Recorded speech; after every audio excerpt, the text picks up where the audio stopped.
And from college to trying to get there, one thing we have probably all taken to help us continue our education, those SATs. But in a couple of years, it's not going to look the same, Wanye. I know. This is a great story. Shorter reading passages, a shorter testing period, and completely digital. Those are just a few changes coming to the SAT test in 2024. Now, our morning reporter Taylor Hicks spoke with a student and an expert about these changes. So she's joining us in studio to explain them all. Good morning, Taylor. Good morning, Caitlin. I said it before and I'm going to say it again. I really wish that this was a high school option for me because my test scores were not that great. But one Dublin senior feels the same way, and he says he took the paper test back in March last year. He says his score was good, but it probably could have been better if he had the option to take it digitally. In just a few months, Dublin High School senior Austin Shaw will walk across the graduation stage and get ready to enter a new chapter in his life. College, that is. Techno Sergeant. Techno Sergeant is an E6, right?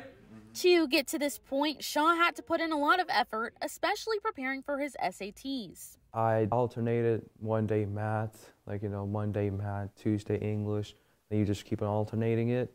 And on the Saturdays, I should take a practice test. So I took one practice test a week, which is the main component. In March of 2021, he took the test and his hard work paid off. He says although he got a good score, he was a little stressed throughout the test. The reading portion was kind of a stress for me. They have 90-line passages.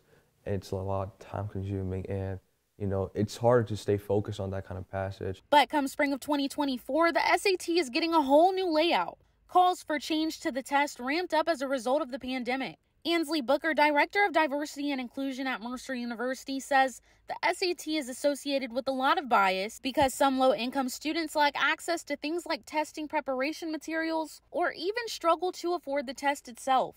Booker says the new testing format could address some of the issues they face and benefit students. Well, I've seen a numerous amount of opinions in terms of the flexibility for states and then also school districts and even schools to determine when and where to offer the test. So that could be a positive outcome in terms of availability and accessibility. This new test will be completely digital, last 2 hours, have shorter reading passages, and allow students to use calculators on the math section.